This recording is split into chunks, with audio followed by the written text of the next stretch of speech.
தூத்துக்குடியில் நிர்மாணிக்கப்பட்டு வரும் வின்ஃபாஸ்ட் மின்சார கார் தயாரிப்பு தொழிற்சாலை இந்த ஆண்டு ஜூன் மாதம் திறக்கப்படும் என்று அறிவிக்கப்பட்டுள்ளது. தொழிற்சாலை திறப்புக்கான அறிவிப்பை வின்ஃபாஸ்ட் நிறுவன தலைமைச் செயல் அதிகாரி பாம்சான் ஷா வெளியிட்டுள்ளார். மின்சார கார்கள் உற்பத்தியில் சர்வதேச சந்தையில் டெஸ்லா நிறுவனத்திற்கு போட்டியாக விளங்கும் வியட்நாமைச் சேர்ந்த வின்ஃபாஸ்ட் நிறுவனம் தூத்துக்குடியில் தனது தயாரிப்பு தொழிற்சாலையை நிர்மாணித்து வருகிறது. இந்த ஆலைக்கு கடந்த ஆண்டு பிப்ரவரியில் முதலமைச்சர் மு.க. ஸ்டாலின் அடிக்கல் நாட்டினார்.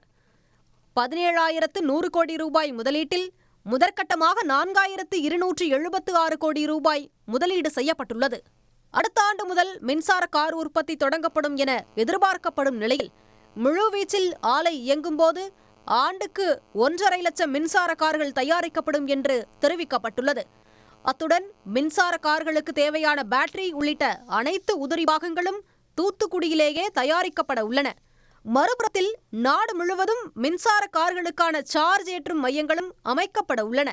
இந்த ஆலையால் சுமார் 3,500 உள்ளூர் வாசிகளுக்கு வேலைவாய்ப்பு கிடைக்கும். மின்சார கார்களை உள்நாட்டில் மட்டுமின்றி இந்தோனேஷியா, பிலிப்பைன்ஸ், வளைகுடா நாடுகள் மற்றும் ஆப்பிரிக்க நாடுகளுக்கு ஏற்றுமதி செய்ய திட்டமிட்டுள்ளதாக பாம்சான் ஷா கூறியுள்ளார். உடனுக்குடன் செய்திகளை தெரிந்து கொள்ள சன் நியூஸ் பெல் ஐகானை கிளிக் பண்ணுங்க.